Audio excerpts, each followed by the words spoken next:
basis on our calls. So Mm, Andy's given you some background, I think, which is that we're a peer support group for people who are yep, doing the Sinclair Method.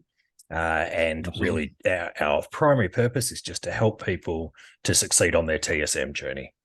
So you can Love it. imagine that that's got the core elements of TSM, which are relatively simple at a Yep. neurochemical and medicinal level.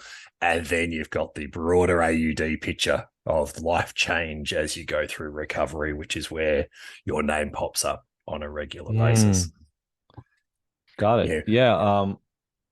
Yeah, I don't know where you want me to start, but some of the points, I've been a fan of TSM for a long time, I mean, a long time, 8 to 10 years. I used to run an alternative treatment center in Los Angeles called the Alternatives Behavioral Health Center. And one of the methods that we employed within that with my co-founder at the time, Dr. Mark Kern, um, was predicated on this notion that all methods are to be evaluated and options for people who are struggling with AUD and other disorders. But the Sinclair method was very, very promising for many of our clients. And the resistance, though, is what it is to this date, right? I actually surprisingly found a copy of my book, but I wrote a book called The Abstinence Myth that you can just kind of see right there.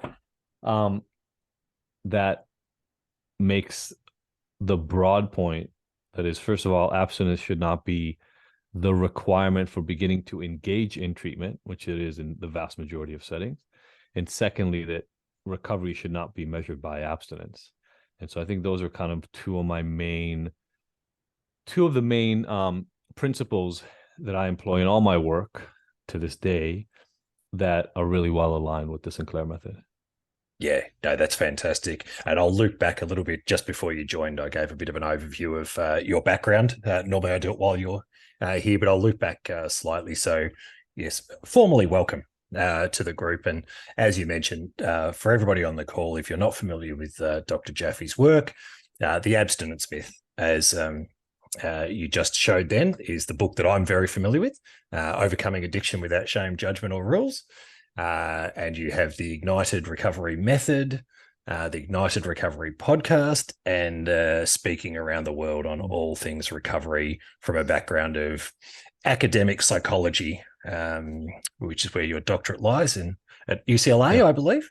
Yeah. Um, PhD at UCLA in psychology. Yeah. yeah, that which is a beautiful that is a huge part of what most people struggle with on TSM is the psychological component to their AUD. But just before we kick into that, it'd be great if you could Yeah. just give a quick overview of sort of your personal journey in recovery and what kind of led you to a career in it. I'm quite familiar with it, but others may not be quite so much. Yeah. 100%. And by the way, I'm humbled as I see people on the chat talking about having read the book or checked out Ignited, because of the journey I'm about to talk about. So I found alcohol at the age of 14 on a sleepaway camp. I won't bore you with the details of how I got to that sleepaway camp, but I'm an immigrant to this country. So it was an Israeli sleepaway camp with a bunch of other Israeli transplants.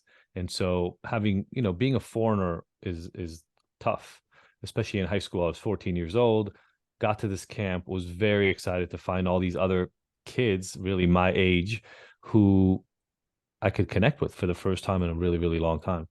But I was struggling with social anxiety and had really my whole life. I didn't know to give it that name. Um, but I was a very anxious kid inside. And I was 14 years old. About 30, 40 of us ended up being boys and girls, ended up being in one of the cabins at night. And, a kid passed around a handle of vodka and he just kind of handed it to me. And I didn't think twice about drinking it because I was socially anxious. And the last thing I was going to do is stick out and say no to somebody handing me something. And so it was warm, disgusting, cheap vodka that this kid pulled out of his backpack. We're 14 years old. We're not supposed to be drinking. And it was the first time I really drank. I got 2 gulps down my throat and it was terrible. It tasted horrible. I almost wanted to throw up, but I kept it down, passed it on, and felt really proud of myself for kind of passing the test, if you will.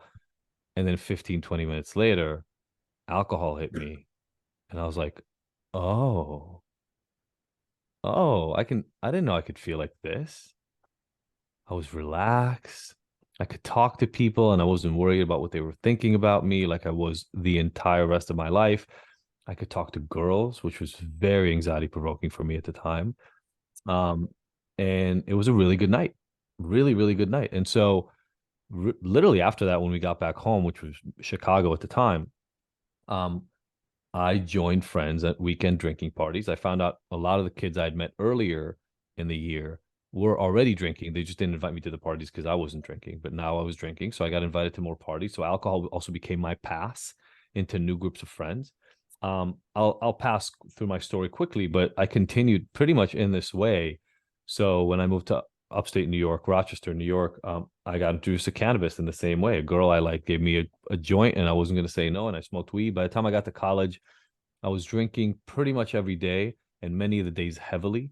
Um, it was Buffalo, in upstate New York, and so it was cold. And in the winters, I would easily put down, 6 or 7, 8 drinks in a night.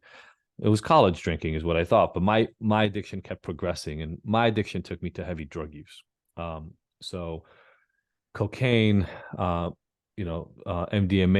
a lot of hallucinogens, and eventually methamphetamine, which was the drug that brought me down. I went through a SWAT team arrest when I was 25, 26 years old, and ended up in rehab, failed out of one rehab, got into another one, made my way out, ended up serving a year in jail because of that SWAT team arrest. And I was selling drugs to make ends meet in a way. And when I got out of jail, I graduated college, but barely. I was a horrible student. Like I think I graduated with a C plus GPA or something from UCLA undergrad. I just barely made it. And when I got out of jail, I had no options. I couldn't get a job. I was a 9-time convicted felon, so I had very limited options, and that's how I ended up finding school again. So I went back to school really out of necessity, and I always joke I almost got a pizza delivery job. One guy in recovery almost gave me a pizza delivery job before I went to school, and I joke all the time that had I gone to get that job and actually wasn't rejected from it, which eventually is what happened, I probably wouldn't be sitting here right now. So, I believe that the world works in magical ways, and went back to school to get my master's, and something was lit up in me. I was so excited now about psychology, really understand what was going on in my life. How did I end up with an addiction problem, etc. Became a 4.0 student in my master's. Was the first student out of that, which was California State University at Long Beach, to get into the UCLA PhD program, which at the time might still be, but at the time was the #1 PhD program in the country for psychology. And I had a bone to pick. I wanted to understand addiction. I didn't know how I ended up where I ended up. And I think, like probably many of the people sitting here right now, it was really disturbing to me that starting up as a precocious kid that had everything in front of him and life seemed, just laid out in front of me, ended up, in jail and in rehab multiple times. And I really wanted to go out and understand what brought it on. And I'll just say really quickly before I finish this, UCLA was a very traditional addiction program or traditional psychology program. And I say that because the biology was the predominant way of looking at addiction, genetics and neuroscience. And I was a behavioral neuroscience specialist within psychology. And when I left, I think I believed that, 80, 90% of addiction was biological. I've since learned not only is it not that much of the biology, right? So not only is it not in the 80s and 90%, that there's a mix. It's biology, psychology, environment, spirituality. And I don't mean that as religion. I mean that as in feeling connected to others and feeling like you matter and like you have purpose. And those 4 factors, and I talk about this in the book quite a bit, are differentially important for different people. So you can't even say that biology is the most important thing in addiction, or that psychology and trauma is, or that the environment is, because each one of us has a different mix. And so when I created Ignited, my goal was singular: help people without rules. So you don't have to do anything to get into the program. You can just walk in. And then our job is to figure out together what is that mix of factors for you, and then what tools will serve you. And I'm honored and humbled that I get to have these conversations with people, not only because I've struggled before, but also because I know how many of us sit there in struggle, feeling hopeless and helpless, and like we're going to be stuck in this way forever. And I just want to say, and I'm sure you've heard this before from other speakers here, there's always a path out. Mhm. no matter what it is for you, there's always a path out. And that's the message I want to always give everybody. If you're trying something and it's not working, keep trying it if you want to, but also try other things, right? Keep trying on new tools until you find the ones that give you what you need. Yeah, that's a great message. It's a great message and a beautiful segue into what I was going to ask you next, which you've commented on in numerous forums about the fact that 90% of people don't even seek treatment. So there's an epidemic of people with substance use disorders, including alcohol, and most people don't. And at UCLA, some of the barriers that you'd identified were cost, logistics, shame, and abstinence.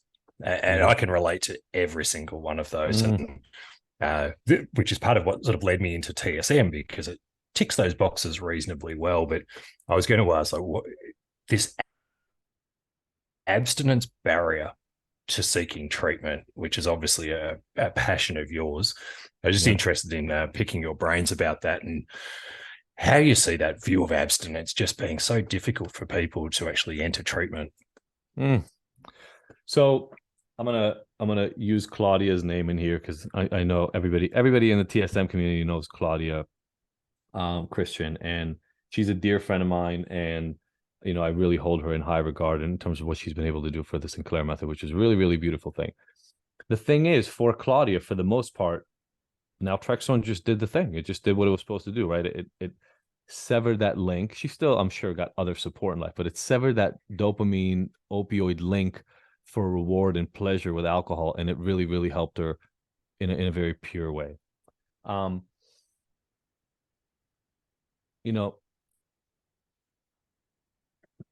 The beauty of the Sinclair Method is that it tells people you can continue doing what you have been doing, just add this little thing to it. And by adding this thing to it over time, your behavior will change. So there are two pieces there regarding this abstinence question that you just asked. Number one, quitting things is probably not the right approach to change behavior ever. Like if you snooze too much and therefore you don't get up early, not snoozing is not the right way to wake up earlier, right? You have to do something else instead. And so the beauty of the Sinclair Method is it doesn't tell you to stop drinking. It tells you to add a pill ahead of time. So it's like you have to do a behavior before you drink. Number one.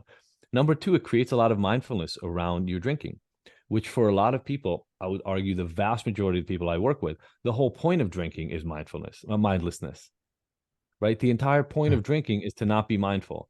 So in order to engage in the Sinclair Method successfully, you have to add a behavior, taking a pill, and then you have to be mindful of your drinking because you have to think about it ahead of time, which is what most of us don't do. Like me at a 14-year-old sleepaway camp, I was anxious. Somebody gave me vodka. I drank it. Drinking is oftentimes very reactive. We have a stressful response. We experience something negative in our lives, in our psyche, in our environment, and we react by automatically reaching for the thing that severs the pain, that numbs it, that reduces our discomfort. In my upcoming book, which I'm working on right now, I call them hooks. We have all these hooks embedded in us. Mine, for instance, one of them was social anxiety. When they get tugged on, when I'm in a social setting and they get tugged on, I get anxious, I get stressed out, I get upset. Alcohol and drugs did a really good job of numbing that for me. So two things. What the Sinclair Method does well, and other non-abstinence methods, but we're talking about the Sinclair Method here, is it doesn't say you have to stop drinking. It typically says you have to do this other stuff instead. Much easier. Research shows us all the time, much easier to replace the behavior than it is to remove it. Number one. But the other thing is something I want to talk about, and that's the more psychological aspect that I really spend most of my time around. Most people, and I'd love to see it in the chat if people agree with this, because this is my stance, but I don't have to be right for everybody. Most people find themselves using something like alcohol regularly in a heavy manner because it helps reduce pain, it helps deal with life, it helps, or at some point at least has helped make life more tolerable and more comfortable. And so in that way, even though the rest of the community doesn't look at it that way, and your family may not look at it that way, alcohol is a medicine for you. It may not be an incredible medicine. Yeah, exactly right. That's self-medication principle. And so putting abstinence at the front gate of recovery is very simply letting somebody believe that the only way to get to the other side of their addictive tendencies is to give up their medicine. And I think that is one of the main reasons why nobody engages in treatment. By the way, the numbers now are worse than 90% because SAMHSA just increased their or reduced their barrier for what it means to struggle with alcohol and drugs. So the number in the US, for instance, has gone from 25,000 people who struggle to 40. So we're now something along the lines of 93 to 94% of people don't engage in treatment. But that's one reason, is because if you tell me that the only way for me to get over my pain is to completely stop taking the medication that is helping me reduce my pain, I'm going to have to think very, very long and hard about whether I'm willing to take that leap. And that's a problem because we don't want people to think long and hard before getting help, right? We want it to be easy to get help. And secondly, and this is finally leaving. I mean, I've been talking about this and some of my mentors, you know, like Stanton Peele and Andrew Tatarsky and Mark Kern, and those people have been talking about this for longer, 20 years longer than I have. This BS notion of you have to consider yourself an alcoholic before people are willing to give you help is asinine. There's no other area of medicine in which you have to take on some personal label in order to receive assistance, let alone medical help, right? And so nobody wants that label. People will fight nail and tooth to not take on the label of alcoholic. And then as an add-on, as an additional complication, people don't want to give up the medicine. It's scary to say, wait, the only way I can be in social situations is by consuming this drink of a medicine that I take. And you're telling me I have to give that up so that you'll like me again. So most people do everything they can to actually avoid treatment. And again, I'll make the argument versus vis-a-vis those barriers you talked about. Our goal should be to eliminate all barriers because treatment shouldn't have barriers. Treatment should have enticements. Treatment should be incentivized. Treatment should be something that is attractive. If we can do that, we'll flip that equation. We'll bring 90% of people into treatment.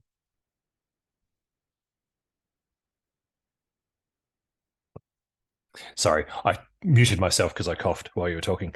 Yeah. Yeah, that's a great answer. And yeah, you touched on a topic there that talking about self-medicating to mask uncomfortable feelings right through to serious trauma. I'm interested in your experience in working with people and some of those underlying psychological factors that underpin their AUD. I know you do a lot of work in this space, and I'd love to hear your thoughts. Yeah, and I use, you know, we use some case studies in the abstinence myth, but I'm using a lot more in my new book Unhooked, because I think connecting to personal stories is really the way that most of us feel understood and seen. And so RW, for instance, talks about having nobody to talk to and no outlets. So he had a friend in alcohol. And so isolation is traumatic. Abandonment is traumatic, right? A lot of us, and I consider my trauma a little T trauma. My dad left us, but then came back. I didn't go through a divorce even. We moved though when I was 14, you know, brand new country, different language. But I've worked with many people. I mean, an upsettingly high level of the clients that I work with who've had early childhood sexual trauma, right? Before the age of 14, were sexually assaulted, raped, definitely sexually approached in inappropriate ways by adults. And so just like RW said, I tell, so we call the primary program at Ignited is called the Ignited Hero Program. And the reason I say that is so often I tell people, you're just a hero for even making it to this place. Now let's let that hero shine and let it come to the forefront. So there's a woman, I can talk about her publicly because she's told me that she will be in the upcoming book. Her name is Aaliyah. And you know, Aaliyah was sexually assaulted by a cousin when she was, I think the number is 3 or 4. I don't remember, but definitely before she was 5 years old. She came to her family and told them about it. And then everybody actually shamed her for it because it was like, how dare you say this about your cousin? So she was shunned for that. And then was, I will say, sexually traded, but essentially what I mean is her mom, in order to procure drugs, let older men kind of sleep with and assault Aaliyah when she was, you know, a preteen. I don't know how you make it as a whole person out of an experience like that. You know, I don't know how you're supposed to navigate life. And the problem is that there are whole swaths of society that are willing to just sort of write off that population and say, well, look, they're damaged. They come from those backgrounds, you know, they'll take care of themselves. And I'm just not okay with that attitude, right? I consider myself very lucky and fortunate that when I got out of jail and out of rehab, I had my family there to help me. A lot of the people that we talk to don't. And so, you know, you talked about the barriers, right? Cost, logistics, abstinence, shame. And so one of the things that we really try to do at Ignited is, and it's not free, and I talk about this all the time, but I still have to pay our coaches and everything else like that, which is why I love peer meetups, is because it's so great that there are completely free resources. But you know, we pay our coaches and technology and all that other stuff. But I wanted to make it as cheap as possible. And so, you know, from $70 all the way to like probably close to the cost of rehab, we offer services across the entire swath. So people who want hand holding all day, every day by live individuals will pay more money. But people who are willing to sit in groups and things of that nature can pay a lot less. And the reason is you have to overcome the idea that you've got to do something about your drinking or your drug use in order to get started. That's hard for a lot of us. Then there's the shame, right? So like at Ignited, we have the whole F shame motto, and come as you are, right? I mean, I don't, tell me your story, whatever. Our job is not to judge you. Once you overcome those two things, you still have to deal with the logistics. How do I find the time to get the help? I've got work, I've got kids, I've got my husband, I've got my, you know, fill in the blank. We have to make that easy, and then finally the money. And so there is so much that people have to do before they are willing psychologically to reach for help. We should make everything, including overcoming that, as easy as possible. Yeah, yeah, that's great. And I'll plant a seed with you that I'll pick up later, but I'll let Grant ask this question in a moment. But this concept of a hero's journey. So I'm a bit of a theology and philosophy nerd. So Joseph Campbell's work, The Hero of a Thousand Faces, is I've got it on the shelf. There you go.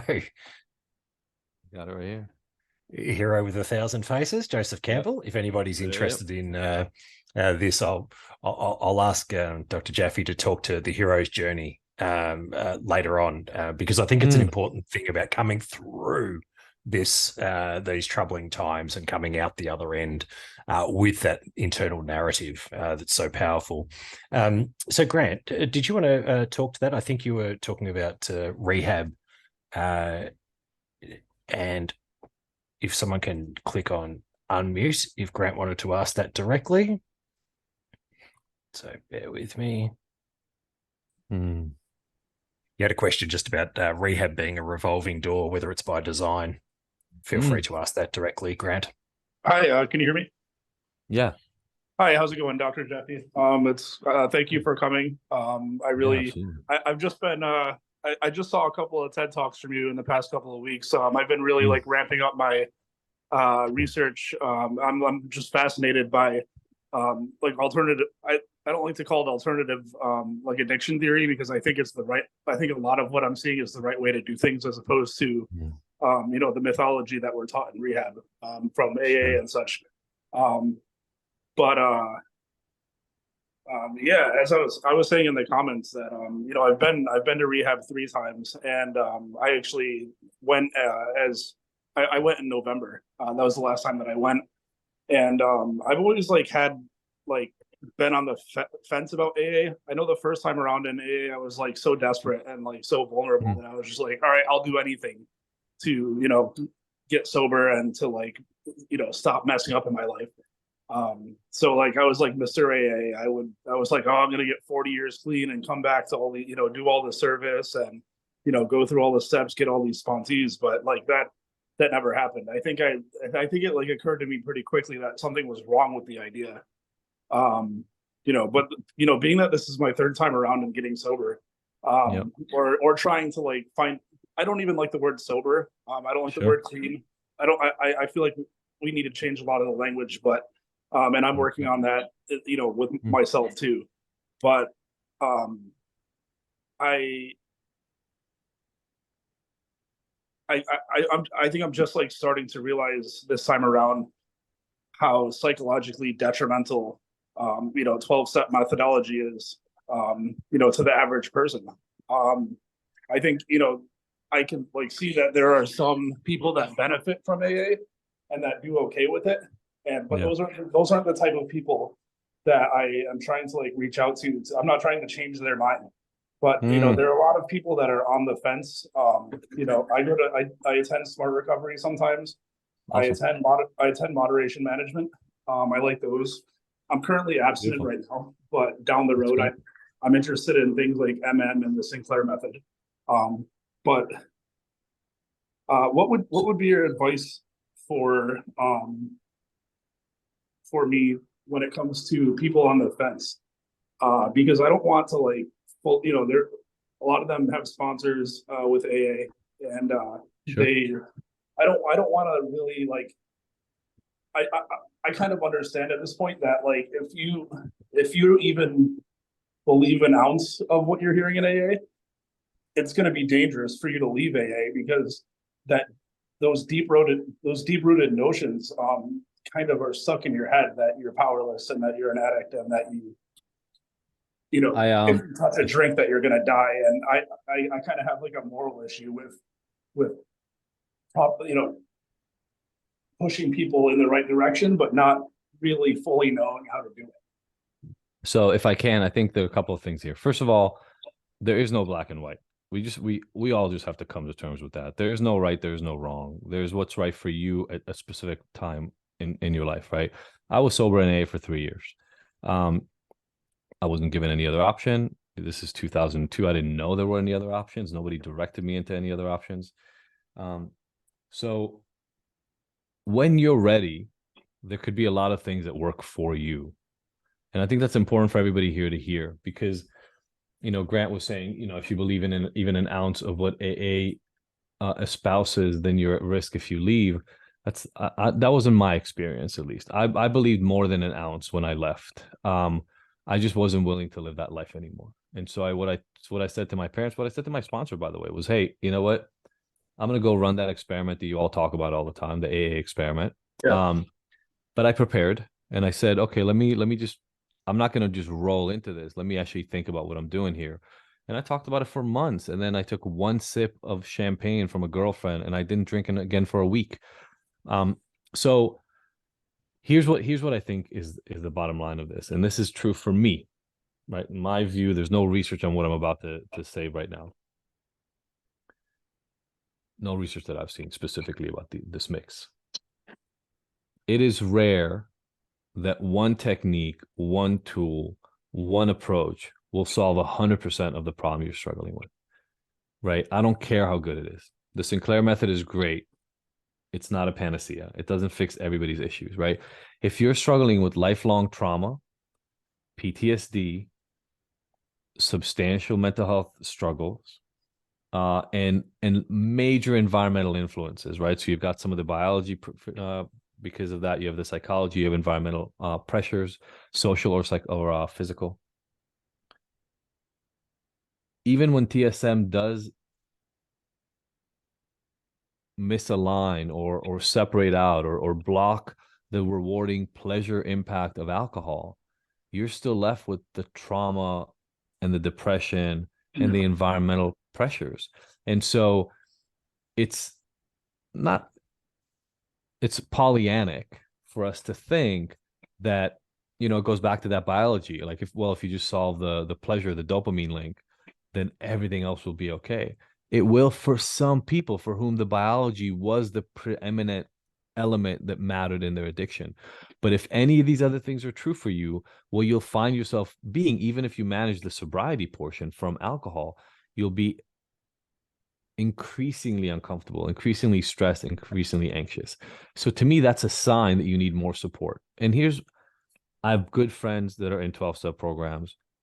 We have people at Ignited who've been with us 4 or 5 years, literally since we started, right? They look at what we do as a major component of their recovery. But most of them have at least 2 other things they do. So that can be outside hobbies. It could be exercise. It could be friendship groups. It could be other recovery groups like 12-step groups. it's probably only 10 participants out of the 300 people we serve, but probably about 10 of our participants go to AA and do Ignited at the same time. I don't care. I am completely agnostic when it comes to what tools help you. So I want to speak to the question you asked Grant in the beginning, which is it by design that the system sort of handicaps people in terms of the belief of self? I don't think it's by design in the original text of Alcoholics Anonymous. So if you look at Dr. Bill and like the people who started AA, I think they were just trying their best. But let's be very frank. They came from highly religious social groups, and they did what they knew how to do. So everybody who tells me now, and I've had this conversation with probably about 200 people in my life, everybody who tells me that AA is not a religious program just makes me laugh out loud, because it's ridiculous. I mean, they tell me, well, it's a spiritual program. It's non-denominational. I say, show me the Buddhist prayer. Show me by the way, that would still be religious, but show me the Hindu prayers. Show me the Jewish prayers. Show me the Muslim prayers. Every single prayer has come out of the New Testament. So it's a joke that it's not a religious program. It came from the Oxford group. We all know that. So as long as you're willing to take that on and you're willing to sit in the room where that is happening, it might benefit you. But the benefit is that you are replacing your drinking with something else. So again, not cutting off a behavior, replacing it. And you're finding a social environmental group that is supportive of your non-drinking habits. You could find those same things somewhere else and be equally benefited. So there's no I don't believe that the program was ordained from God, as they talk about in AA all the time. Like it's not the 10 Commandments.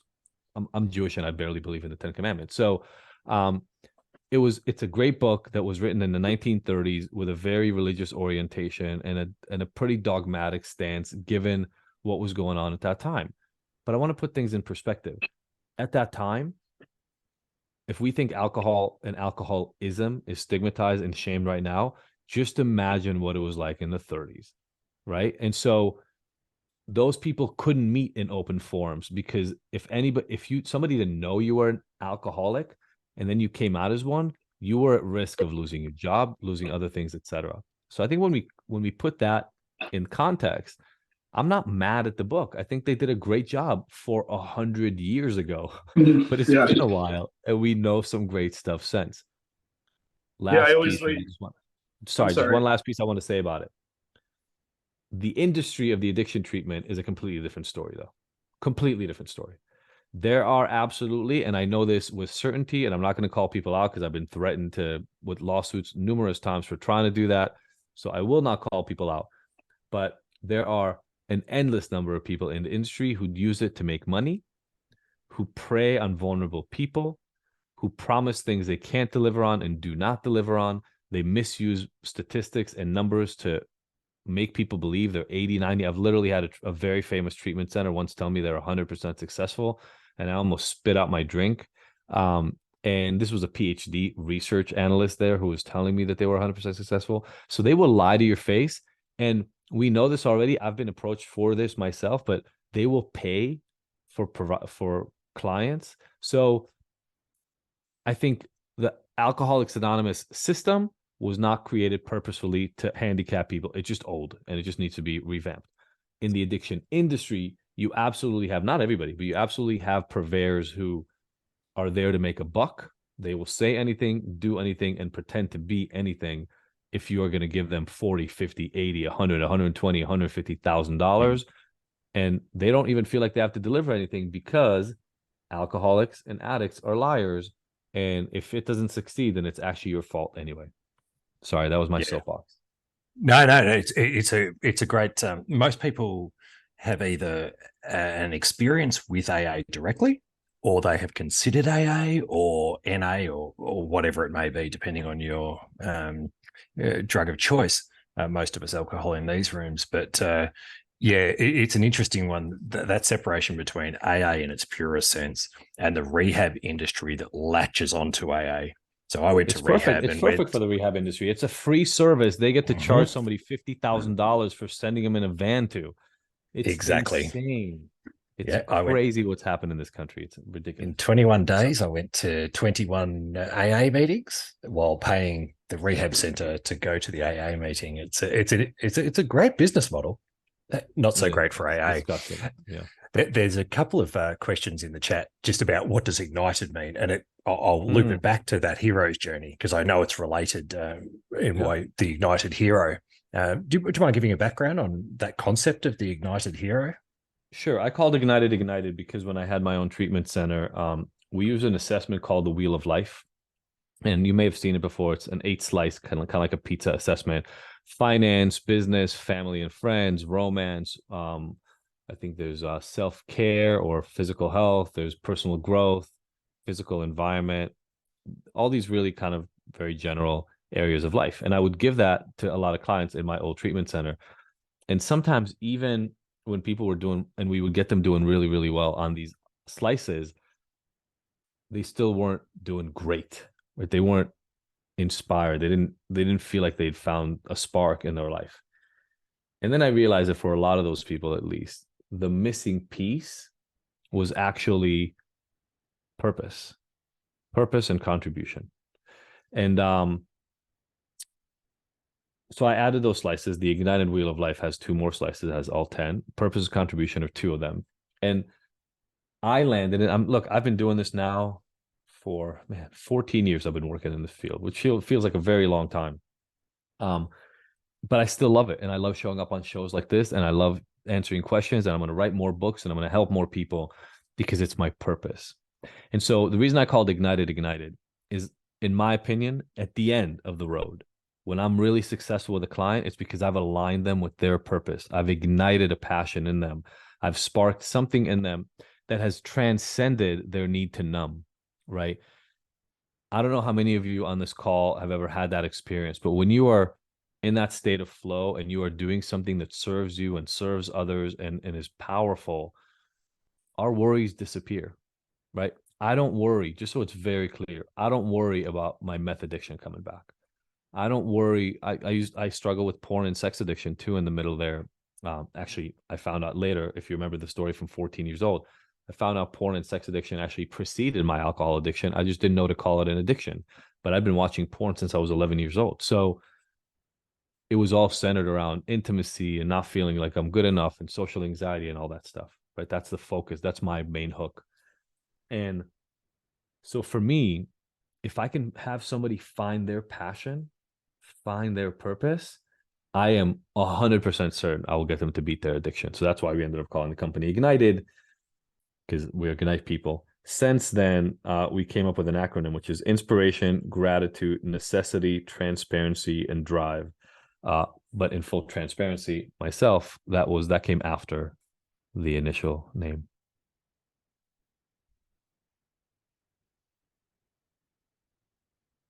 Sorry, I muted myself again.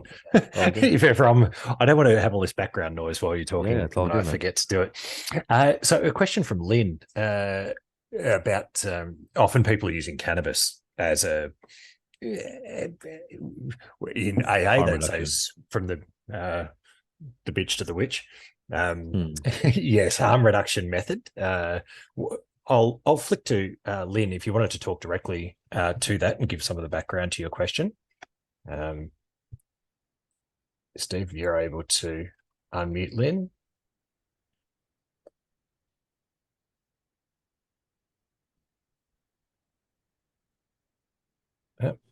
I think it was Karen that asked that, Dave. Oh, was it? Okay. The Thrive host. Okay. Sorry, I've got confused there. That's all right. The question's in here. So yeah. Okay. So I saw something about reducing medication that's good for cannabis use. Yeah. Yes, exactly. Yeah, I saw the question. So a couple of things. First of all, I'm all in on harm reduction, just so everybody's very, very clear. Now, let's just be also honest. I hope for all of us, once we get into harm reduction, the goal is to actually live a life we love. So harm reduction is a beautiful path to a life you love. Notice that doesn't have to mean abstinence. But rarely have I seen people who regularly use substances and are living a life that they're impassioned by. So that's not never, but rarely. So a couple of things. I haven't seen medication that reduces cannabis use. I haven't seen much evidence as to that. But a couple of things that I think are important to note. Number one, over-the-counter anti-inflammatories. So things like Advil. I don't believe Tylenol works as well, but I think Advil and Aleve both work. Ibuprofen. Blunt the psychedelic psychological effects of cannabis. The reason is it's a weird one, but cannabinoids are actually anti-immune in a way, and so they exacerbate an inflammatory response in the brain, and anti-inflammatory drugs that can cross that barrier will reduce some of the psychological effects of cannabis. So that's a very little known fact, but then you may be able to get some of the relaxation effects with less of the high, if you will. Number one. Same thing around CBD, right? So CBD will have much less of the psychotropic effect, but will still have some of that anti-inflammatory effect that will actually, for some people, reduce anxiety in a way that will help them use less alcohol. So instead of only relying on the THC, having a mix or using a high CBD formulation of THC can get you less high, but still get you off of some of the alcohol. Here's another piece, and I tell this, I give a lot of college talks on drug use, and I give a very real college talk on drug use. And one of the things I tell all my students all the time is this: to the best of your ability, try not to use anything 2 days in a row, ever. Right? If you can just make that a rule in your life. So if you use THC for harm reduction, great. By the way, THC is really good for this for another reason I'll give in a second. But if, let's say you want to drink less and Monday you smoke some weed, see if you can not smoke weed on Tuesday and still drink less. Here's the thing about cannabis works so well. The half-life for cannabis is 1.5 days. Alcohol leaves your system in 2 to 3 hours. Half of it leaves your system in 2 to 3 hours. It takes 1.5 days for cannabis to leave your system, half of it. And so if you smoke on Monday, half of what you smoked on Monday is still there on Tuesday. And so what could happen is you can actually use it as a harm reduction tool, but you don't need to rely on it as often. What we all have to remember, and this is, I hope this doesn't sound like a judgmental piece. If you really, really want to find recovery long-term in your life, one of the things is we have to get a little bit more comfortable being uncomfortable than we've been in a long time. So if you're going to use cannabis, use it to offset your desire to drink, but try not to use it to get really high, because then you are just replacing one instead of the other. So I think that's the balance that I look at when it comes to harm reduction using cannabis. Yeah, that's good. We're a very open group in relation to, we have very simple rules here, which is that we promote that you take 50 milligrams of naltrexone an hour before you drink. Outside of that, we're open to whatever anybody's journey is, and if it's working for you, fantastic. And people can talk about cannabis and psychedelics, and it's always a really and there's a lot of Andrew Huberman fans in our group, who I'm assuming that you're very, very familiar with. Yeah, part of my favorite work for the last 8 years, and hopefully you guys won't share this outside of this group because it's very much on the down low in terms of my professional life. But for the last 8 years, I've found real power in the use of psychedelics to help people who struggle with addiction, porn addiction, relationship problems, and alcohol and drugs. So I'm a huge proponent. I'm really waiting. I'm involved, or I know, like some of the Rick Doblin, some of the guys who are very actively involved in getting these medications out to market. So I'm very much looking forward to them being more widely available. And it's one of my favorite ways of working with some of my clients. Yeah, it'll be fascinating to watch. It's a great space. I might change gears slightly. And another topic that pops up regularly here is just co-occurring disorders. So somebody has an AUD or SUD. They also have other things, whether it's ADHD, bipolar, other things. What kind of interaction, what lessons have you learned from working with clients that may have that situation? Yeah, the numbers that you hear, something like 60% of people who struggle with substance use disorder have a co-occurring mental health disorder, and something like 80% of people who struggle with mental health disorders have a co-occurring substance use disorder. I think few and far between are the people who have no level of mental wellness dysregulation and are using addictively. I think the numbers are much closer to 100%. The difference, and really with all these labels and all these diagnoses, has to do with thresholds, right? So I've never met anybody, and if anybody here has, then by all means, but I've never met anybody who drinks problematically, but really only drinks when they want to celebrate. Right? I've just never met that person. They may exist, but the people I know drink to deal with. And so the dealing with of the anxiety may not cross into what people would label generalized anxiety disorder, or may not cause or leak into and cross the threshold of a panic disorder. But if you struggle with ongoing anxiety and it's just not diagnosed, are we comfortable saying that's not a co-occurring disorder? So I think what's the separation has actually created a problem. It's actually funny, right? None of us are protected from these issues. My stepmom is dealing with this issue right now around medication from surgery. So she doesn't think of herself as an addict. She doesn't consider herself addicted because she started off from medical prescription, but she ends up definitely hoarding the pills and abusing them and using too many and then mixing, et cetera, et cetera. Almost died from an overdose. And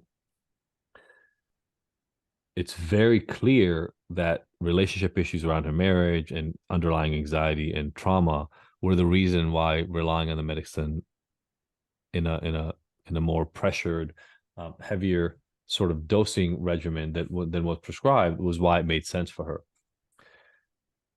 But because we work in an industry where you either serve people with addiction issues or mental health issues, and then you get the specialty places that work in co-occurring disorder, we talk about it like they live separately, but they don't. I think they're almost one and the same, right? And so here's what I would say to somebody who struggles with a co-occurring disorder or mental health disorder that is aligned with some substance use problems. I would look very, very intently on the underlying reasons, maybe the origin, the environmental and the psychological experiences that either preceded the onset of the disorder or in some other ways were related to its exacerbation. I would look at those and I would start looking very intently at therapeutic approaches that can help overcome those issues. Personally, I would put that before the addiction issues, unless, this is the one big caveat, unless your substance use is causing you such physiological risk and harm that you need to be stabilized. And that is, to me, the reason to go into detoxification or residential treatment or a heavy duty titration, something along those lines.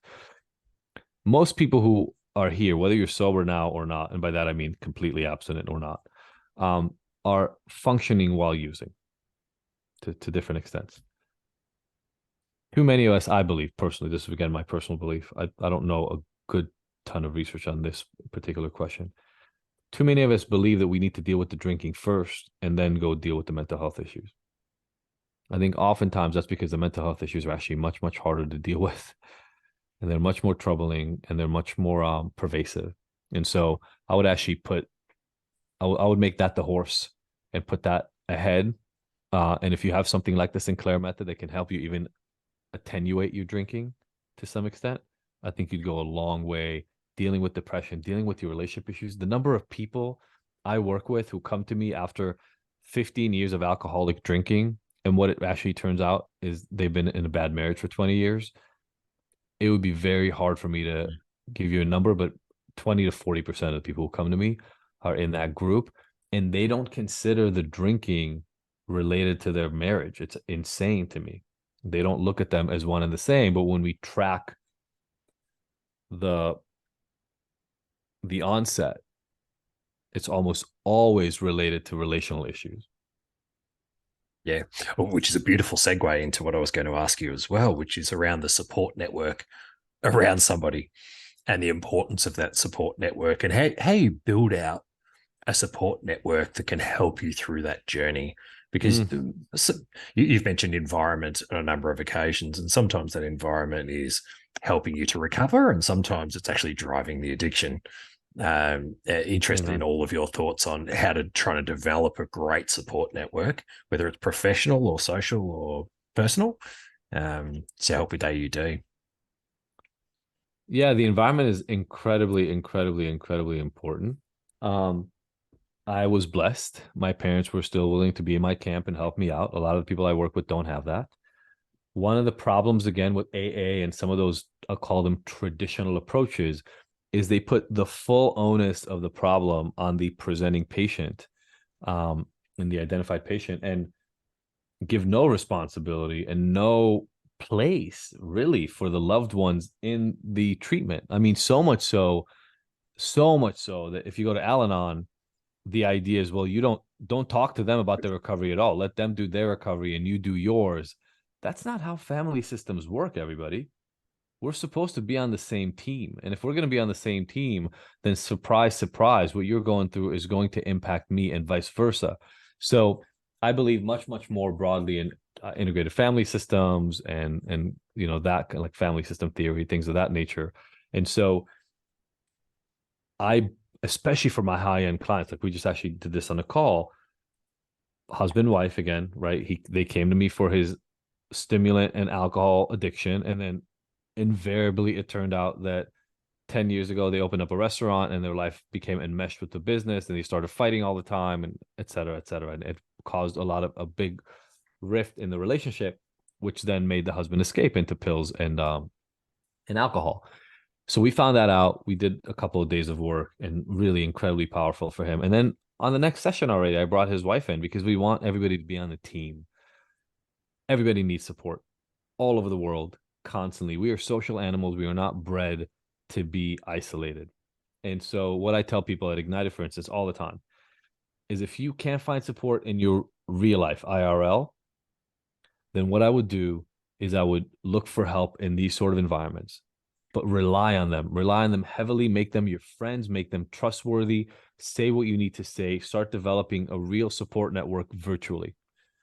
And then as soon as you can, pick one person in the real world that you can connect with and start drawing those strings, because as your self-confidence increases and your self-esteem and your belief in your abilities increases virtually, you want to start connecting those threads into your real life.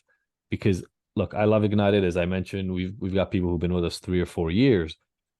My goal is not to keep people stuck with us, though. My goal is to get people living a happy life away from their computer. And so I would love for people to stay with us 20 years, as long as they also have a life they want on the other side. And so those, you can take small steps. You don't have to take big steps.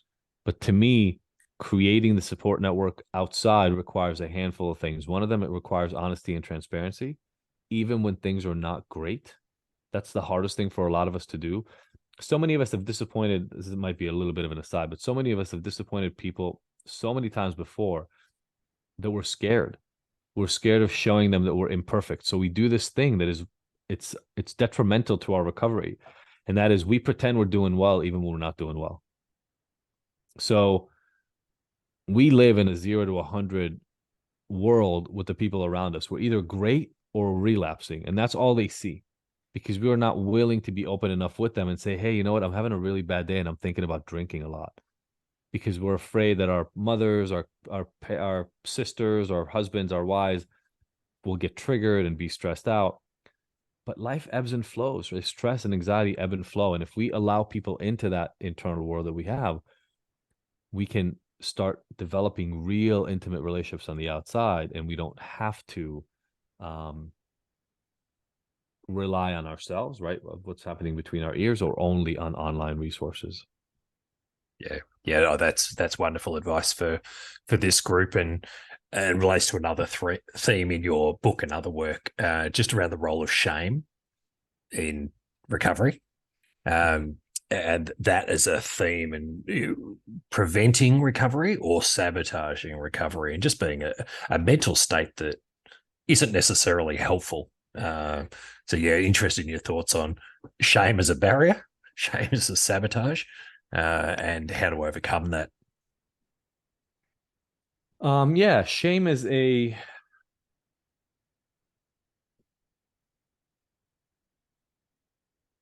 lowest, most troubling emotion I believe we can feel. And I think that originates from back in our tribal times when shame was a tool almost. It was a feeling that came up when you didn't fit in, you didn't fit into your group. And back in those days, not fitting in reduced the survival chances that we all had. Because if you I'll just make up a really silly example, right? But if your job is to go wash the clothes by the river and and be part of a crew so that our people don't get attacked, and you say, I don't want to do that today. I want to paint. I want to go frolic in the field. You reduce our survival percentage, right? People may actually suffer, work might not get done, people get sick, et cetera, et cetera. And so in those environments, shame was like almost like a functional tool to keep you in line. Shame is what happens when your internal feeling of who you are, what you're meant to do, your values feel misaligned with the people around you. And I think a lot of us start feeling shame long before we get substances on board. Substances actually help us just reduce the feeling of shame, right? By numbing out all of our feelings. And that to me, and thank God nowadays I'm not the only one talking about this, and it's been very, very broad at this point. Like Robert Ashcraft is a researcher who did some good work on shame and language in addiction. And for many, many years, the language used in recovery exacerbated shame, which made more people relapse, made more people leave treatment. There's now a good amount of research that says us calling people alcoholics, addicts, junkies, etc., makes them less likely to engage in treatment. When they engage, it makes them less likely to stay for long enough periods of time, and it makes them more likely to relapse later. So we have to be very careful around it, even by ourselves. By the way, there's research that shows that even if I use the term, which I've done now, which sucks, but even if I use the term colloquially to prove a different point, it can still trigger shame in people, reminding them of what those terms mean. So just say somebody who struggles with alcohol. You don't need to say anything more than that, right? Somebody who struggles with cannabis, somebody who struggles with alcohol, somebody who struggles with opioids. Much, much better than giving these opaque, sort of meaningless terms that are full of judgment.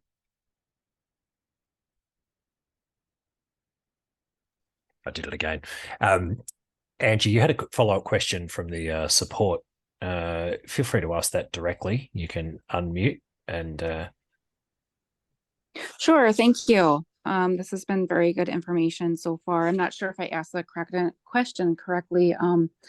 So I have alcohol use disorder, and my question was actually resources for my friends and family, and they are sober. So that was my question, just to clarify. Got it. Okay, so they're sober, and sort of how do you inform them about other approaches? Well, I'll give my first plug for the work that we do. So we developed a program called the Family SOS. It's primarily meant for people who have family members who struggle with alcohol and literally just are at their wits' end. They don't know what to do. That's why we call it Family SOS. But Robert Myers, who is the originator of Craft, which is the book Get Your Loved One Sober. That's supposed to be Get Your Loved One Sober. Oh, that's okay. Sorry about that. So Robert That's Myers okay. is the psychologist who wrote that book. It's based on a system called CRAFT, which is Community Reinforcement and Family Training. And it's meant for family members to know how to deal with people who struggle with alcohol. Think about it like motivational interviewing, but for the family members, not for the client. We created a whole program called Family SOS. If anybody's interested, let me see if I can drop a link in here. Again, we try to keep things cheap, so it's $73 a month. It's not expensive, but it's an 8-week program that walks them through understanding addiction from a very different angle than what they're used to, and hopefully by the end of it, they understand that the reason their loved one struggles is not because alcohol is some magical some magical drug, but instead because they have issues that they're pained by. So here, I'll just drop the link really, really quickly. There's also a workshop that is just a 2-hour workshop for people that don't want to sit through all this stuff. Here's the reality that is sad, Angie. And I don't know how this sits in your family. I was so excited when we created this program. Robert Myers helped us and did a workshop within it. And we, 4 of us coaches, and we talked about relationships, even within, between parents and siblings and loved ones who struggle. I think it's the drama triangle, all this really, really great stuff from incredible therapeutic leanings. Family members have primarily bought into, and maybe because your family members are in recovery, they don't, but they primarily bought into the fact that the one who struggles with the alcohol is the person who has the problem. Everybody else is fine. Mm-hmm. That's exactly what my husband says. So they'll come to me all the time and they go, no, just fix him. I go, that's not how this works. Like, and then we talk about this literally in the program, by the way. And I say, let's just imagine. So how would this work? Walk me through how this would work in life. This person would go away.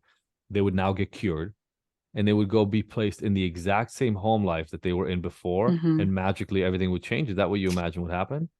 Mm-hmm. And the short answer is yes, that is exactly what everybody imagines would happen. And it fails. And then over and over and over, there's one person blamed for the failure. Yeah. So it sounds like maybe you have gone through that before. Yeah, I am. And then I also have the opposite end of the spectrum with my parent, my mom. It's just the complete opposite, gonna step in and micromanage me. So Yeah, so both are issues, right? mhm. Look, here's what I found, and there's research on this that is very widely available. Okay. Family involvement, having people close to you involved in the recovery process, creates a 3 to 5 time improved odds of success. Okay. But that's involvement. That's not them sending you, and that's not them crossing their fingers and hoping you'll do well. It's involvement. So that means they have to go to groups with you. They have to learn with you. They have to do things differently. I was on a call just today with the guy and his wife. The wife sent him to me. She found me somehow, and she sent him to me. And the first time we had a conversation, it was he's blaming her. He feels like crap about himself. She's blaming him. It's a nightmare, right? It's like everybody thinks it's the other person's problem. They've been dealing with this for about 8 or 9 years. They don't know if they're going to make it through 2023. Mm-hmm. Now, the work I was doing with him is my most intensive work. So it's like, 4 hours of preparation and then 2 days together using some medicines and all this other stuff. But just to tell you how quickly things can turn, 2 weeks later, we're sitting on a call and she's doing a little bit of work, reading about how to regulate her own stress response so she doesn't trigger him. He's giving her credit for all the changes that she's making and doing work himself. It can be very, very quick. The changes can be incredibly quick when everybody is on board. So what I would just say to either your husband or your mom, it sounds like your mom might be the one who's more involved on the front end. I would almost like, sorry, what was that? Both are, yeah, to some extent. Got it. Just in different ways. Yeah. So I would say, hey, look, I really want this. Mm-hmm. I really, really want this. I know you know that because I've been trying it. So I really want it. Are you down to do it with me? Yeah. And if they say yes, then you have a huge leg up. Now, personally, not a fan of Al-Anon. So I think it just kicks the can down the road. Hopefully, it makes the other person look at their own issues. That is important, but it doesn't create a lot of ways to connect, which sucks. Because in the end, I mean, you're married, right? I'm married. I've been married for 13 years, known my wife for 18 years. I want more connection, not less connection with my wife. Mm-hmm. I don't want her going to a program that tells her, well, you keep your side of the road clean and he'll keep his, and then hopefully everything will work. So like at Ignited, for instance, in our hero program, we have 2 relationship groups and 1 family group a week. So 3 hours of group support for families specifically for this reason. You got to find something where you can both participate. You're going to have to do your work. He's going to have to do his work. And then you're going to have to find ways to come together. Okay, that makes sense. Yeah. Thanks very much, Angie. Thank you. Thank you.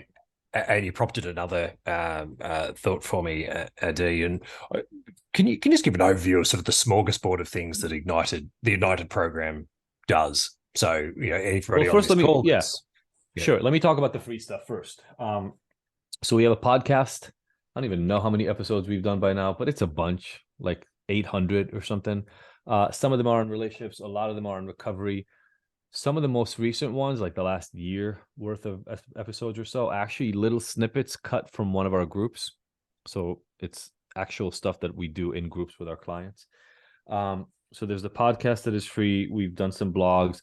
I've written for Psychology Today at length, so that's all free.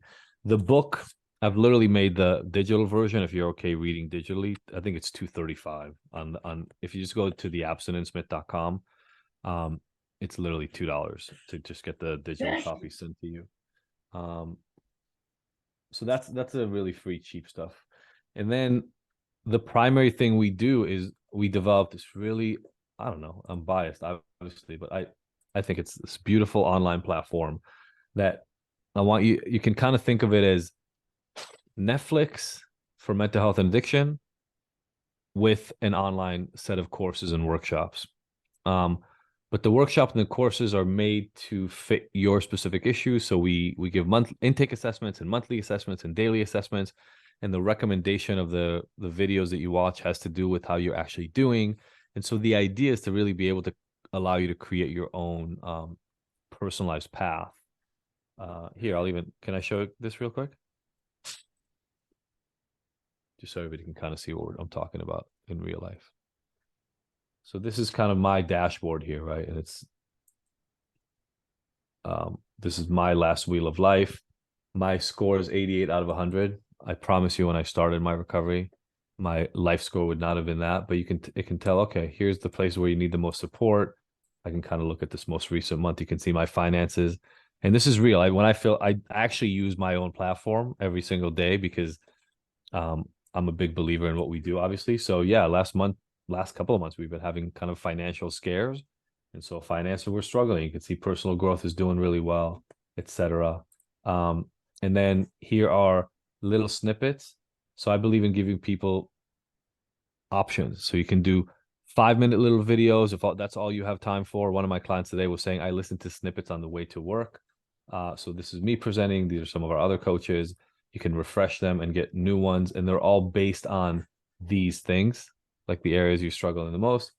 This is our main program. Then we have all these workshops over here.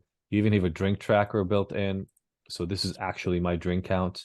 You can see I don't drink a lot. Like on a bad month, I drink a drink a day. My average is more like a third of a drink per day. So I'm not abstinent, but I don't drink a lot. But this is literally my drink tracking over the last year or so. And so we have this platform, and it's available from what I consider pretty cheap, but that is about $70 a month. And then you get all that plus the live groups. And then the more individual support you want, the more it costs. And that's kind of the easiest way to explain what we do. That's great. Yeah. I had a good look through that. It's really beautifully designed. I really like the online environment that you've got there. And hopefully, if anybody's if it's piqued somebody's interest, please jump on there and check it out some more. I was going to. And you get. By the way, I forgot to say, you get 2 weeks completely free for any level you want. So you can sign up right now and literally get 2 weeks of support. And if you leave after 2 weeks, nobody's gonna be mad at you. I'll be happy that you got some help. There you go. You'll be cured by April. Yeah, there you go. Done. Steve W, you had a question about the new research that you thought that Dr. Jaffe might be across the ABCD research. Is that something you're familiar with? I'll let Steve ask it. Did you want to unmute there, Steve? Yeah, I'm unmuted. First of all, Steve. Adi, thank you so much for joining our group. It's really wonderful to hear the perspectives that you're bringing. I appreciate my that. question to you is, are you familiar with the ABCD study, the adolescent brain development? Cognitive adolescent brain and cognitive development study. Not a specific study on it, but I'd love to hear what specific aspects of it. Okay, we'll probably want to take this at some point offline, but it's a very large study, the largest study that's ever been conducted, with about 12,000 youngsters in the ages of about 9 to 12. And it will go on for the course of their life. And it's underwritten by the NIH, and it involves very close monitoring of cognitive development, including brain scans every other year for all 12,000 participants. And they will be using this and slicing and dicing all this data, specifically looking at mental wellness issues. Probably through developmental trajectories and everything from traumas to substance use and life experience. Exactly. All of them. Yeah, I'm looking at it right now. Right. So my daughter is just finishing her PhD at UCSD. Oh, beautiful. In this area. It's already she'll have it wrapped up in the next month or two. And basically UCSD has given her a blank check to just proceed with two elements. One is it's massive amounts of data, as you can imagine, with the brain scans. Yeah, absolutely. It's not very well organized and accessible to all the independent people that want to study it. So she's going to be basically working together with UCSD Data Center to organize that and make it available to everybody. And the second piece of that will be using artificial intelligence tools to monitor these, as well as even therapy sessions, and using things like language to natural language processing and things like that. Exactly, for the purpose of improving diagnostics and treatment. Beautiful. And so that's beautiful. Guys are in the same neck of the woods. Yeah. I really no, absolutely. I'd always happy to have more connections looking at this. Here's the beauty of looking at this as I'm examining the data they're collecting, right? It's hard. Research is hard. Is a difficult task to, when you actually want to elucidate causal factors. It's just really, really difficult. The level of control you normally need to have is massive. And then there's still always the question of, was there something we didn't think of? So what I like about the idea of the study is, first of all, it's well powered. That means it has enough people in it to actually find study results in the end. But one of the other pieces that hopefully they'll be able to get into are, patterns over time that are very clearly aligned with specific behaviors. And so, brain imaging is a way to look at functionality. But like everything that we see, and I think this is really important, I write about this quite a bit in my new book, our views are always biased, right? I'm looking at you right now, Dave, and I'm looking at this background that we have behind us, and different areas probably resonate or call my attention than you. And, I'm sitting at my desk and I'm not the most organized person. So there's also like 80 things sitting in front of me here right now. So I appreciate nobody having to look at that. But my interest in major studies like this, and it was Steve, right? My interest in this is they normally then make the data available, like to your daughter and a lot of other people, so that you can have dozens, if not hundreds or thousands of different researchers looking at the data from different angles. And that increases the possibility that what we're looking at is real, or what we're looking at is actually interesting, versus what happens in many, many research studies. And that is one group looking at one data set, making conclusions that they then draw and infer things about the whole population. So this is really beautiful. Yeah, it's a gigantic study. And one of the things that really my daughter's been quite key in identifying is that there wasn't a lot of thought given to the structure of all of this data that's going to be being generated, and how to make it available to all of those research groups so that they can slice it and dice it in all those various ways. And the other kind of interesting thing is that this thing started right when COVID started. So we have a huge, global event that happened on top of it. Crazy. Yeah. And I see all the sites for it.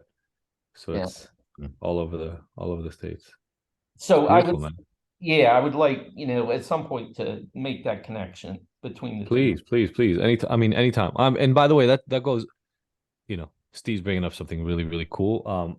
And I would always love to be involved and have these conversations. I'm still a nerd at heart. But I want to just say, and I say this whenever I speak at any forum like this, I'm still in this field and I still do the work I do because one of the most satisfying, worthwhile things is when you can connect with another human being and help. That's it. It's there's nothing more that I have ever seen really serve me, other than I have a 4-year-old daughter, and when she smiles and hugs me, that's probably better. But other than that, there aren't a lot of things that are actually better in life. And so please feel free to reach out. A DJ@ignited.com is my work email address here, which is this. And then at Dr. Adi Jaffe is my handle on pretty much all social media. I think we were able to corner it everywhere. So from LinkedIn to Instagram to Facebook, everywhere else at Dr. Adi Jaffe is the way to get a hold of me. Instagram is where I live most of the time. TikTok makes me feel like a 95-year-old person, so I try not to go on there too much. But a little bit on Facebook, and then I'm on email and text all the time. So, and I'd love to be back. I'm always open to, just helping. That's wonderful, and that's a beautiful timing. So I like to wrap things up at about the 90 minutes, so that you know that I'm not going to kidnap you for the entire night, and then you will be willing to come back on another time, because I've got Beautiful. another 50 questions I could ask you, because I've been Well, listening to back. you intensely for several weeks. So yeah, thank you so much for coming on, and I'm sure for everybody that's joined the call, and I think we're at about 33 at one stage. We're a relatively small community, but community intensively involved in trying to move through this AUD journey and come out the other end. And your work's been instrumental in some of my thinking around this. And it's been great to hear you share that within our community today. Thank you. And thank you, everybody. It's really been a pleasure. Thank you for asking the questions. Please connect offline if there's anything we can do to help you. And check out the podcast, check out the book, everything else. Yeah, absolutely. There's so much content out there, guys. Jump on and fill your boots, as we would 100%. Say in Australia. Yeah. Wonderful. Thank you very much, Adi. Have a great evening, everybody. Appreciate it. Bye-bye.